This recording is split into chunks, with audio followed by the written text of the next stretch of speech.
Welcome à tous, bienvenue. Aujourd'hui on se retrouve pour une nouvelle vidéo et surtout un nouveau What the Tech. Et le sujet donc de cette vidéo, ça sera les téléphones modulaires. Oui.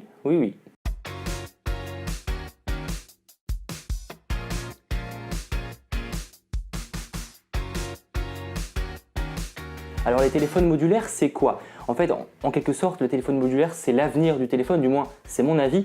Ça permettra par exemple de faire évoluer son téléphone en plein milieu de son utilisation. C'est-à-dire par exemple changer l'appareil photo, changer les enceintes ou même changer les capacités ainsi que les caractéristiques techniques. Et c'est ça qui est magique avec les téléphones modulaires, c'est qu'on pourra faire évoluer son smartphone chaque année avec les nouvelles caractéristiques qui sont disponibles. Dans cette vidéo, on va donc parler de 3 smartphones, un qui est déjà sorti, un qui va pas tarder à sortir et un qui est plus en phase de projet mais qui, d'après moi, est le plus abouti des 3. Le premier, c'est donc le LG G5. Il était censé faire entrer les téléphones modulaires sur le marché et c'est un échec, selon moi et même selon les ventes, c'est vrai qu'ils ne sont pas folles pour une raison simple, c'est vrai qu'il est annoncé comme modulaire et finalement il ne l'est pas vraiment. Vous pouvez juste rajouter quelques fonctionnalités comme une batterie supplémentaire, un capteur aussi qui permettra d'appuyer sur un bouton pour prendre une photo, ce qui n'est pas très utile, surtout quand on sait que ça coûte une cinquantaine d'euros.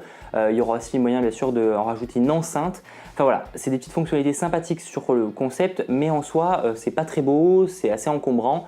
Et finalement, ce n'est pas la vision que l'on a du téléphone modulaire. Ce qui n'empêche que c'est un très bon smartphone. Capteur photo de 16 mégapixels, une batterie de folie, un bon écran Quad HD. Enfin voilà, c'est vraiment un bon smartphone, mais le côté modulaire, faut le trouver et faut l'apprécier, surtout quand on sait que les composants valent en moyenne une centaine d'euros. Le second smartphone est passé assez inaperçu, mais il est très prometteur. Il s'agit du Motorola Z, du Moto Z plus précisément. Il existe en deux versions, le Moto Z et le Moto Z Force. Et il est assez semblable au LG G5 sur le concept. En fait, vous pourrez juste rajouter à l'arrière, par exemple, une batterie supplémentaire ou aussi des haut-parleurs. Mais à la différence du LG G5, je trouve le concept beaucoup plus abouti et beaucoup plus joli. Pour des raisons simples, le téléphone est très fin. La particularité du Moto Z, c'est qu'il est équipé d'une face arrière aimantée qui permet en fait de clipser directement l'accessoire de façon très simpliste et surtout super rapide. Et c'est ça qui est finalement vraiment super avec ce smartphone, c'est qu'il est simple, il est rapide, il est plutôt joli. Après, il faut aimer sa coque arrière qui est du coup très plate parce qu'il faut accueillir l'accessoire. Mais en tout cas, il est très joli et surtout ultra puissant mine de rien. Il n'a rien à envier au smartphone haut de gamme du marché. Il est équipé de 4 Go de RAM, du dernier Snapdragon et aussi d'un écran Quad HD 5,5 pouces. Seul petit bémol, et encore si on peut appeler ça un bémol, il est équipé de seulement 13 mégapixels en face arrière. Et quand je vous disais qu'il était très fin, c'est le cas, il fait partie des smartphones les plus fins au monde. À titre de comparaison, l'iPhone qui fait dans les 6 ou 7 mm d'épaisseur, ce smartphone, le Moto Z, fait 5,2 mm d'épaisseur. Et comme je vous le disais, c'est un haut de gamme, il vaut minimum 700 euros. On ne sait pas encore combien vaudra les accessoires, sûrement une centaine d'euros eux aussi. Mais en tout cas, c'est un téléphone très abouti et que d'ailleurs, si Lenovo voit cette vidéo, je veux bien en prendre un pour le tester. Ça a l'air d'être un joli petit bijou. Et qui dit téléphone modulaire, comment parler du Ténor qui n'existe pas encore mais qui finira bien par sortir dans nos magasins. Il s'agit du projet Ara. Il a eu pas mal donc de propriétaires et le dernier en date, il s'agit de Google. Et contrairement au Moto Z ou au LG G5 qui permet juste de rajouter quelques accessoires, ce téléphone est vraiment révolutionnaire. Il faut dire que ça se comprend en même temps, ce téléphone va vous permettre de le créer de toutes pièces. Il suffira d'avoir une base qui coûtera entre une centaine d'euros, on n'a pas encore le prix définitif, et après vous pourrez rajouter tous les accessoires que vous lui souhaitez. Ça veut dire que vous choisissez un appareil photo 13 mégapixels, vous lui donnez un téléphone 13 mégapixels. Vous voulez un capteur photo qui fait dans les 18 mégapixels, et vous prenez un capteur photo qui fait dans les 18 mégapixels. Alors depuis sa création il y a quelques années, le projet Ara a pas mal régressé, c'est vrai.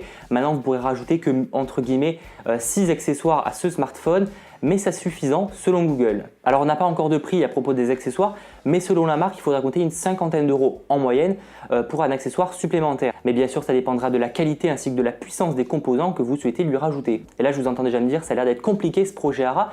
Et bien en fait, de moins en moins, puisque Google a vraiment décidé de simplifier le concept de modulaire. La preuve, j'ai découvert une vidéo, et c'est vraiment sympa, de la dernière Google I.O. où l'on y voit le responsable du projet Ara dire simplement « Ok Google, éjectez mon appareil photo ». Alors en anglais, vous l'aurez bien compris, et l'appareil photo s'éjecte. Et ça, c'est vraiment super, ça veut dire qu'en gros, le téléphone pourra changer de composant sans s'éteindre, et ça, c'est top. Selon Google, ce projet modulaire pourrait permettre d'augmenter la durée de vie du téléphone de 6 ans. Alors on n'en sait pas encore beaucoup finalement sur ce smartphone, le projet Ara risque bien sûr d'évoluer avec le temps, mais il est vraiment très prometteur. Et vous me demandez peut-être une date de sortie, vous risquez d'être déçu. Aucune date de sortie n'a pour le moment été dévoilée. Google souhaite encore travailler le projet jusqu'au bout. Ça, finalement, c'est plutôt pas mal de ne pas se fixer une date de sortie. Bien sûr, comme je ne peux pas en parler pendant des heures, n'hésitez pas à aller dans la description. Je vous laisse un lien du site du projet ARA où vous en apprendrez beaucoup plus sur ce projet. Et si vraiment ce téléphone vous intrigue et vous intéresse, je peux en faire une vidéo beaucoup plus poussée. Il suffit de me demander dans les commentaires. Et voilà, c'est maintenant terminé. J'espère que cette vidéo vous aura plu, qu'elle vous aura intéressé et appris de nouvelles choses parce que c'est vraiment ces téléphones et le téléphone modulaire, je pense que c'est l'avenir des smartphones. Alors de mon côté, j'ai bien sûr un petit coup de cœur pour le Moto Z qui me donne vraiment envie, qui me semble vraiment très intéressant. Le projet ARA, bien sûr, reste fabuleux, mais il reste à l'état de projet. Il faut encore qu'on puisse le voir entre nos mains pour pouvoir se faire un avis. On se retrouve très prochainement pour une nouvelle vidéo sur la chaîne du Geek. N'oubliez pas de laisser un pouce bleu à la vidéo si vous l'avez aimé et à la partager à vos amis. Tchuss!